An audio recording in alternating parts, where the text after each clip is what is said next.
প্রিয় বন্ধুরা, আজকে একটি মজাদার গল্প নিয়ে আপনাদের সামনে চলে এসেছি। এক প্লেট ভাত আর এক টুকরো অহংকার। ভিডিওটি সম্পূর্ণ দেখবেন। একদিন এক ধনী লোক এক নতুন রেস্টুরেন্টে গেল। তার পরনে ছিল দামি জামা কাপড়। আশেপাশের লোকজন তাকে দেখছিল। রেস্টুরেন্টের দরজার পাশে বসেছিল এক বৃদ্ধ গরিব মানুষ। তার হাতে ছিল খালি থালা এবং সে অন্যের কাছে খাবারের কিছু সাহায্য চাইছিল। ধনী লোকটি রেস্টুরেন্টে ঢুকে দামি দামি খাবার অর্ডার করলো। প্লেটের উপর অর্ধেক খাবার ফেলে দিয়ে সে বিল দিতে চলে এলো। বাইরে এসে সেই লোকটি দেখলো বৃদ্ধ মানুষটি তার দিকে তাকিয়ে রয়েছে।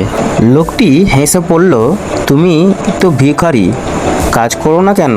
বৃদ্ধ মানুষটি শান্ত গলায় বলল, চেষ্টা করেছিলাম বাবা, এখন আর শরীর চলছে না।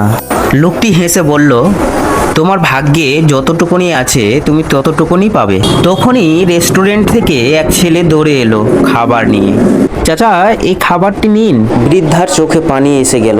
বলল, বাবা, এই ভাতটাই হয়তো আমার রিজিক ছিল। রেস্টুরেন্টের ভেতর থেকে ধনী লোক চুপচাপ তাকিয়ে দেখছিল। বৃদ্ধা খুশি হয়ে সেই রেস্টুরেন্টের ছেলেটিকে বলল, আমি কৃতজ্ঞ তোমার মতন মানুষ আছে বলে।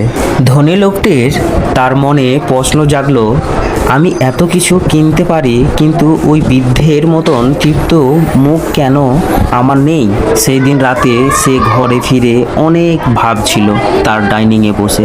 পরের দিন সে একই জায়গায় গিয়ে বৃদ্ধাকে খুঁজল, কিন্তু বৃদ্ধ মানুষটি সেখানে ছিল না। রেস্টুরেন্টের ছেলেটা বলল, চাচা আজ সকালেই চলে গেছে। তিনি বলেছিলেন আল্লাহর কাছে খাবার পেয়ে গেলাম। ধনী লোক নিঃশব্দে বসে পড়ল, তার চোখ দিয়ে অশ্রু গড়িয়ে পড়ল। বন্ধুরা, আজ আমরা এমন এক সমাজে বাস করছি যেখানে খাবার ফেলে দেই অহংকারে, আর কেউ কেউ এক মুঠো ভাতের জন্য সারাদিন কাঁদতে থাকে। ধনীর আসল পরিচয় টাকায় নয়, তার আসল পরিচয় হয় মানবতায়। আর গরিবের আসল শক্তি তার ধৈর্য আর বিশ্বাস। যে মানুষ ভাগ্যের ওপর নয়, আল্লাহর দানের বিশ্বাস রাখে, সে কখনো গরিব নয়। তোমার থালায় যতটুকুন আছে ততটুকুন ভাগ করলে তুমি ছোট হবে না, বরং বড় হবে আল্লাহর কাছে। আজকের গল্পটি এখানেই শেষ। আবার দেখা হবে পরের এক ভিডিওয় নতুন গল্পর সাথে। ততক্ষণে আপনারা লাইক, কমেন্ট, শেয়ার দিয়ে আমাদের পাশে থাকুন।